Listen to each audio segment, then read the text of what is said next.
Just this past week, the Ferrari Luce was released, and with it was a sea of responses from the internet that felt like how you received the finale of Game of Thrones. Nobody expected that this is what an EV Ferrari would look like. For 550,000 euros, it became the icon of tone-deaf EV production cars, where the person who even ran Ferrari from 1991 to 2014, Luca, said it should ship without the prancing horse logo. Se dire quello che penso farei del male alla Ferrari. Si rischia la distruzione di un mito. Mi dispiace moltissimo. Spero che si tolga il cavallino almeno da quella macchina. Che dobbiamo fare? That's not all. 5 days before the Luce released, Mercedes did something similar. They closed down a bridge in LA, brought in Brad Pitt, hired Blink-182, flew in influencers from around the world, and revealed a 4-door electric AMG that had logos in its headlights and a fake exhaust note that the paid partnership content focused on by saying that it was all electric. So in a matter of 1 week, 2 of my favorite automotive brands in the world released cars that it seemed like nobody had asked for. And I'm here to tell you that it's not a coincidence. There are 3 big reasons it happened, and I want to walk you through all 3. With a tin hat if you have one, because it seems like not many channels covering this are willing to talk about the 3rd one. So if you have an opinion, you can give me your thoughts below, but promise me you'll watch the whole video because I need to explain the whole story here. And in this video, I am completely disagreeing with the Apple legend John Ivey that said Ferrari doesn't need to do this because they actually do. Ferrari doesn't need to do this.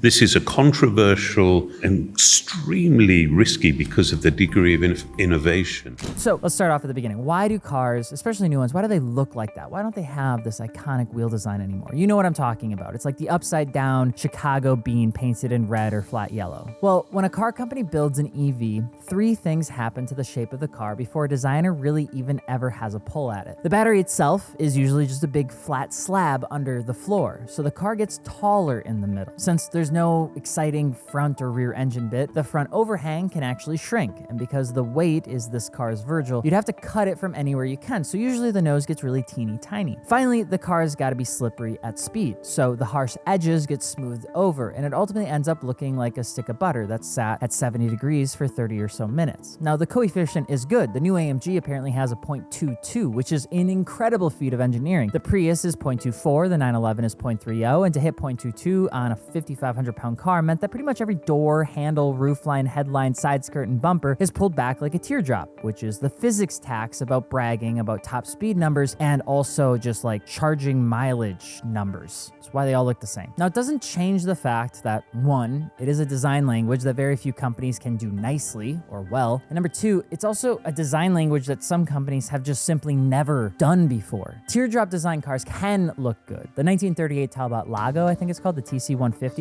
I think is a perfect example, but these are not that. And the Luce is definitely not doing that. Granted, me telling you this, even as a small car creator that loves to travel for motorsports, is probably going to get me in trouble with ever getting an invite from the prancing horse directly, but that's just how this is. In my opinion, before we even get into it, I want to get into the why, but like Ferrari builds cars from the mindset of achievement, not appeasement, and that's one of the reasons that I'm so upset about this to begin with. What's interesting is that aerodynamics can explain why these cars are smooth, right? Like that's the technical element of this, but it doesn't explain why they don't look like the company that actually built them.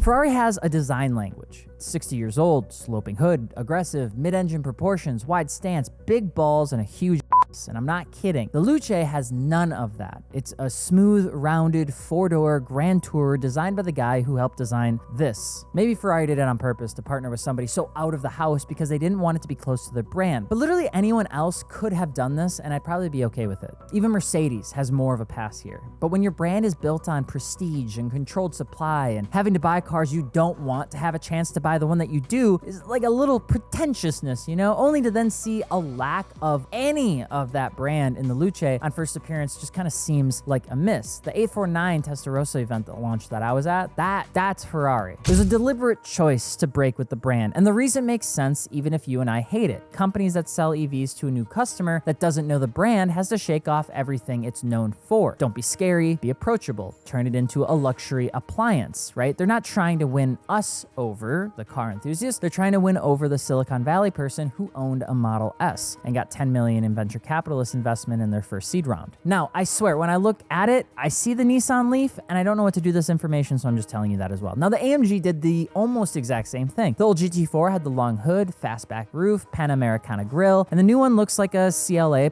got pulled into a wind tunnel and forgot who the hell it was. I owned an E55 AMG, supercharged V8, a billion inches of hood, 700 horsepower, and it was a beautiful car. I've had a 420 SEL, a 300 SE, a 280, and my current dream car is an AMG GTR. I love the Mercedes brand here, and I want to love the progression that they're going for, but at some point, I just feel like you're going too far. And that's only half of the problem. The cars look like that because it's missing the archaic bits that silly little idiots like us love and replace them with USB-C charge ports for yap sessions from tech fiends who disagree with you that AI girlfriends are odd. If you want to know why companies are choosing to walk away from their own DNA to chase a buyer, you need to stop looking at the car and you need to start looking at Brussels. From 2035, new cars that are placed on the market, they should be zero emission, and that they should focus on developing the zero emission cars and not anymore, for example, in internal combustion engines.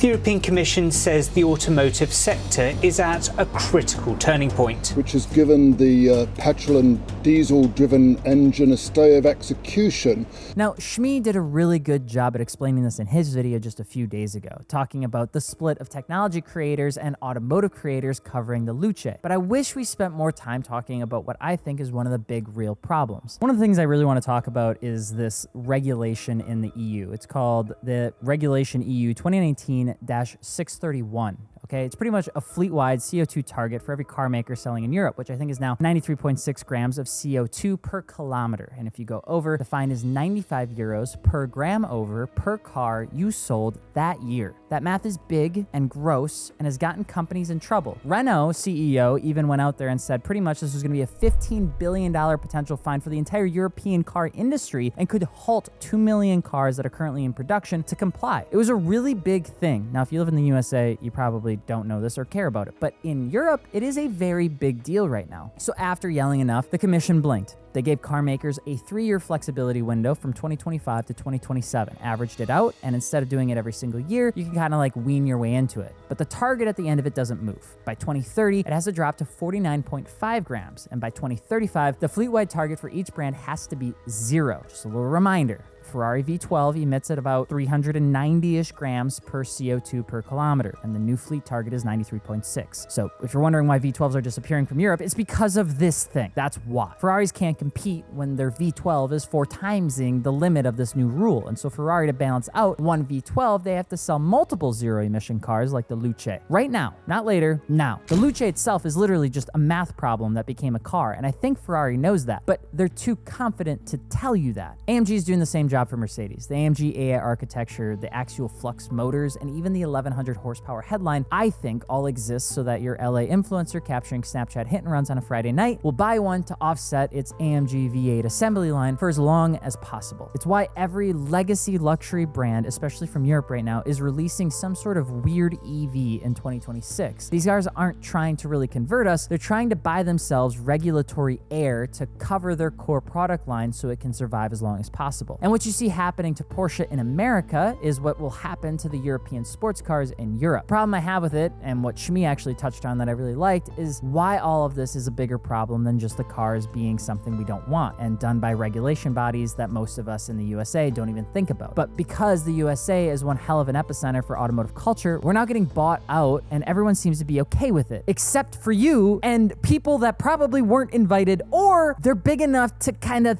fight Ferrari, like Schmee. At the Luce release, Ferrari prevented so much from being filmed during their release. They didn't even allow people to use their own cameras. The embargo had a 600,000 euro fine if you released any teasers around the car. And Schmee said that Ferrari had sealed their phones and laptops with security features so they couldn't take pictures. You can actually see it in Chloe Abrams' 40-minute interview that I watched. She pulls out her phone, and Johnny, the guy, as he's walking through the car, is shocked. You can see it on his face, shocked that the little camera is covered by tape. You can tell he didn't even know what was going on. The very first question she asked in the interview, the Ferrari designer deflected it to the Apple designer because he didn't want to be responsible for answering why it looks like that. And so there's so much here that Ferrari is doing that is different than what Ferrari has done before.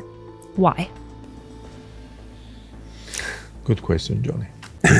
You first. Ferrari ended up supplying their own camera crews. They controlled all of the footage. I mean, it was about as opposite of what a typical car release usually looks like. Chris Harris actually went public against it, one of the most respected automotive journalists probably in the field right now. And on his podcast, he said that Ferrari had called him in advance to ask about if he was positive on electric cars. He said not very, and then they just didn't invite him. So you can imagine that. As a journalist, I can tell you had to meet certain criteria to be invited for that unveiling. I'm proud to say I didn't meet them. I was telephoned and asked how positive I was about electric cars, and I said not very, and the invite was not forthcoming. Schmee, the guy who probably deserves to be in that room above all else, was uncomfortable the whole time. Ferrari had over 30-ish people watching everything that you were saying or doing during the release of this, and apparently you only had 30 minutes to even cover the car. At Mercedes, all the content is covering the same pieces, and not a single person that was brought out there seemed to be willing to say on camera at the release that they didn't like the fact that the car had 10 Mercedes logos on it. Look at these comments. Look at the reception. You can't tell me that influencers and car journalists, people that love cars, didn't have a small opinion that wasn't perfectly clean on these things. They weren't able to share it. It's like what you saw from these folks and what you saw online, it was so contrarian to, like, I feel like I'm losing my mind. What's this weird, huge problem to me that upsets me is that I feel like it should upset you more. Is Ferrari filtering the room and telling you what they allow you to film is really silly. Mercedes releasing an article saying that it received nothing but positive feedback from industry experts. Come on.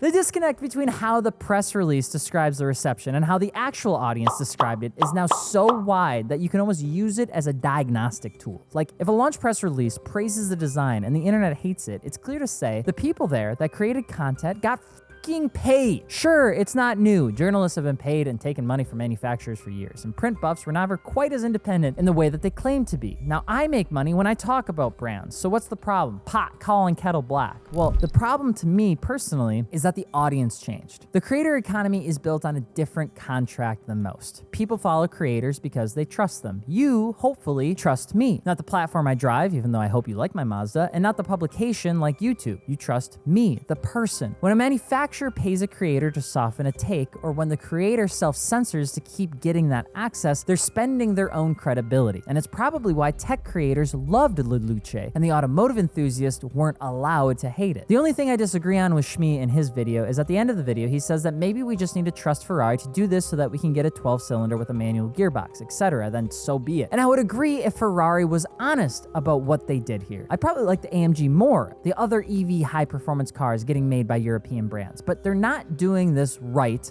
now. They're pulling a fast one without just straight up saying that we're making this so that we can make cool Ferraris. I mean, they've never been coy about their opinions, so why start now? The only way you can voice the frustration is in money, and that's where Ferrari share prices apparently dropped between 7.6 and 7.8%. What I'm more upset about, what I think you need to be more upset about, is I just feel like I'm sitting in a room by myself thinking that I'm going mad. Like, have we gotten to a point where we can do anything online? Creators, people like me, can do anything online, get paid for it, say the thing that we need to say, have no repercussions for it, and then go back to doing what we were normally doing, and like people will just forget that we supported something that we know we don't like. Have car manufacturers gotten so scared to get actual feedback from the creator economy that they've almost prevented creators from having an opinion on things like the Luce or like the AMG? Truth be told, I haven't driven the new one. Maybe the new EV AMG is absolutely terrific, but the problem to me me is kind of like when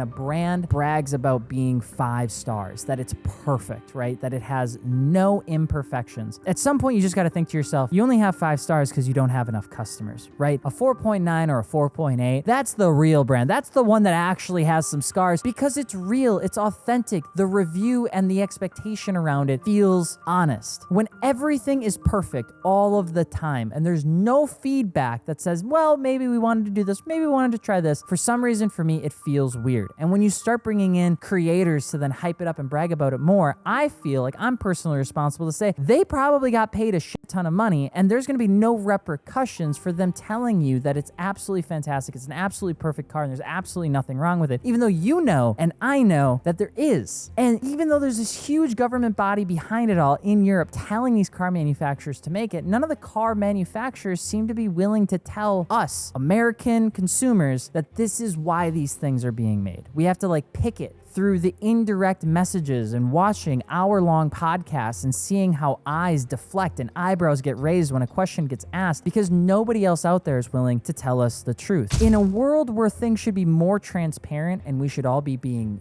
way easier to get access to things and we should be way more honest because people get over the honesty so much faster than ever before. It feels like we're going the opposite way where we can't have an opinion, or if we do, we run the risk of never having access to this thing ever again. I feel like you cannot like something from someone and still like the whole thing at the same time. I may not like the Luce. I still like Ferraris. I may not like the new AMG EV. I like Mercedes-Benz. You can have 2 opinions at the same time, which is why I think so many people might be getting more upset about this situation than ever before, because it's not really about the Ferrari Luce. It's not really about the AMG EV. For me, it's about how we have turned this world of being able to provide our opinions and thoughts on something like a car release into something that is so controlled and manipulated by brands and money that I feel like you can't even do that anymore. Because if you do, you just won't be allowed to review a car from the brand in the future. And I think that, my friends, is really silly, stupid, dumb. Maybe I'm reading into it too much, maybe I'm not. You have to let me know your thoughts on both car drops and if you agree with where I think this whole thing is coming from, because maybe I'm completely wrong. And if you enjoyed this video and you enjoy us diving into this kind of stuff, be sure to subscribe. It means the absolute world. If you're looking for car parts, my plug, quite honestly, is that you pick up your car parts over at martiniworks.com. When you buy your wheels and tires from us, it allows me to sit here and make videos like this, and the money goes into my paycheck so that I can buy more cat food for my macchiato. I'm Alex Martini. Hope you enjoyed the video. We'll see you tomorrow.